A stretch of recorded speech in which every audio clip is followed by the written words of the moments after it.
कहां PM is compromised? वो उन्होंने सपने में कहा होगा और इन्होंने सपने में सुना होगा, नहीं तो ये सबूत के साथ दिखा दे कब कहा था। हमारे सोवरेन राइट, हमारा सारा मैं दिखा दूंगा, मैं दिखा दूंगा, मैं दिखा दूंगा। माफी मांगना होगा, जो भी चीज है इस दर्शकों से माफी मांगना पड़ेगा। प्रोफेसर महेश, मैं वापस लौटूंगी आपके पास। बीच में बोला नहीं। हाँ, हाँ।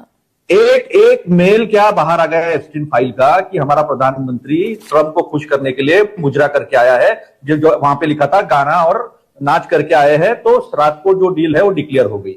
अब additional products, Atul 1 second, may I take 1 second.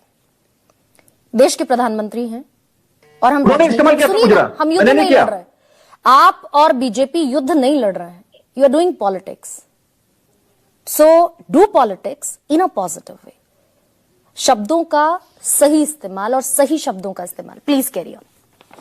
हाँ, तो ये थोड़ा सा एक मेल प्रधानमंत्री जी को भी डाल देना। उन्होंने विपक्ष को मुजरा कहा था, हमने नहीं कहा। ये हमारी सोनिया जी को क्या क्या लेवल तक जाके बातें की उन्होंने, तो जहन में आ जाता है कभी कभी। नाच गाना तो करते हैं, पॉइंट पर आ जाइए, पॉइंट पर आइए प्लीज। तो अभी उन्होंने एडिशनल प्रोडक्ट्स लिखा है एग्रीकल्चर के बारे में, उसका एक्सप्लेनेशन हमारी मिनिस्ट्री देती नहीं है। फॉरेन मिनिस्ट्री को पूछो तो बोलते हैं, कॉमर्स मिनिस्ट्री से पूछो, कॉमर्स मिनिस्ट्री से बोलो तो बोलते हैं एग्रीकल्चर मिनिस्ट्री से पूछो। एक दूसरे के पास जो है वो बॉल पास ऑन करते जा रहे हैं। नॉन टैरिफ बैरियर्स वो होते हैं जो टैरिफ बैरियर के अलावा होते हैं। मान लो हमको जीएम प्रोडक्ट हम नहीं लेंगे, ये भी हटा दिया है। तो हर चीजें जो दिख रही है कि डिक्टेट किया गया, हमारे पीएम ने सरेंडर कर दिया देश के सोवरेनिटी को, तो ये स्पष्ट तरीके से दिखता है। अब देखिए, लेकिन ट्रंप ने, मैं अतुल एक चीज पर क्लैरिटी दीजिए भाई। अब जब सुप्रीम कोर्ट ने कह दिया जुरिस्डिक्शन डोनाल्ड ट्रंप का है नहीं, तो हमने जो ट्रेड डील 1977 के जिस एक्ट के बिना पर साइन की, तो वो ट्रेड डील भी इम्प्रैक्टिकल और क्वैश हो गई ना।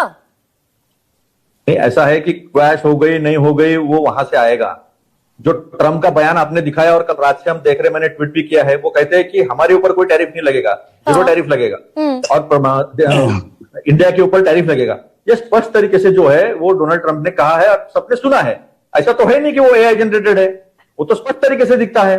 तो इस क्रम में जैसे हमारा ईयू के साथ एफटीए हुआ, क्या विपक्ष ने उसके ऊपर कोई उंगली उठाई, कोई सवाल उठाया? हमने नहीं उठाया।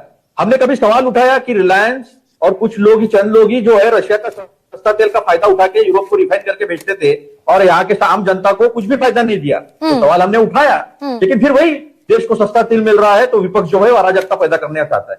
जनता को बेनिफिट देना चाहिए था ना।